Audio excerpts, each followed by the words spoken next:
This ABC 15 Flash Briefing is sponsored by Sanderson Ford. Straight up.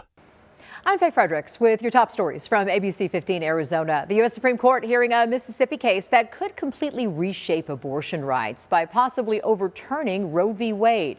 Arizona is one of 26 states that could be able to revert back to their anti-abortion laws if the U.S. Supreme Court upholds the ban. Arizona's law predates Roe v. Wade. Without the protection of the 1973 ruling, all abortion, including for rape and incest, will be banned in Arizona. The primary reasons I exist in the legislature is to protect women and the unborn. And we've made a lot of progress, but right now, Roe and Casey stand in the way of fully protecting women. And that's what needs to be updated. I'm just thinking, like, in a year from now, less than a year from now, I will no longer have that right. And nor will anyone living in Arizona. If the Supreme Court, and it looks like when the Supreme Court upholds the Mississippi ban on abortion.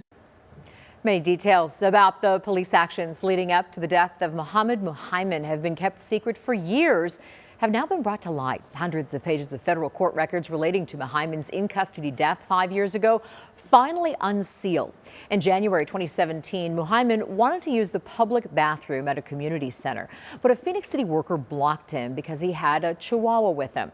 Police were called. City worker initially told officers Muhaimin did not assault him, but days after Muhaimin's death, that worker changed his story, filing a city incident report claiming he was pushed and had been threatened before by the man.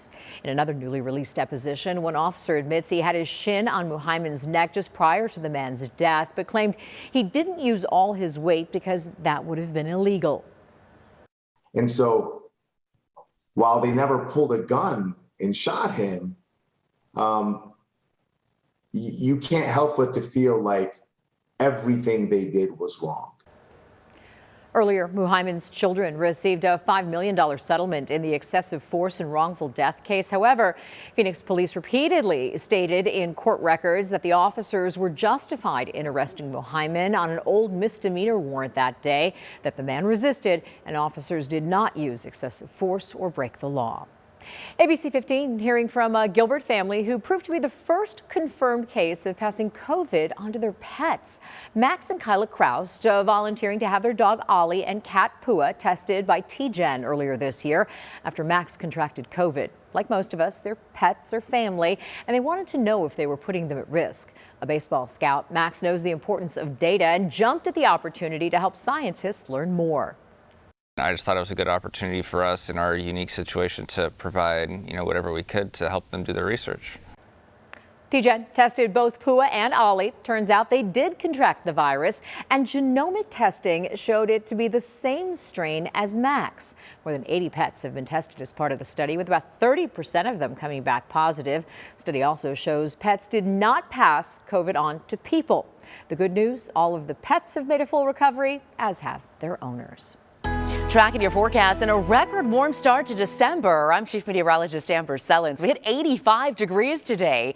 That broke the old 1949 record of 83. And it looks like we're going to be within striking distance of a couple more records here as we wrap up the week. Now, at this point, both Thursday and Friday's forecast has us a degree shy of those daily records, but it is going to be close here as we continue these 80s through the end of the week. So here's a look at tomorrow. Still nice and cool to start the day. 57 at 6 a.m., 76 at noon. Then we'll get those 80s going through the afternoon forecast here in Phoenix. High pressure, of course, keeping things warm, but Futurecast shows there's a chance that we might see a storm system come out of the Pacific Northwest, down through the Great Basin, and maybe bring some showers to Arizona by Tuesday of next week. We expect to get some cooler air out of that as well. So as we look at your 7-day forecast here, 80s through Friday, maybe another 80-degree day on Monday, but down into the mid-70s toward the middle of next week. For the latest headlines, weather, and traffic, head to abc15.com or download the free ABC 15 mobile app.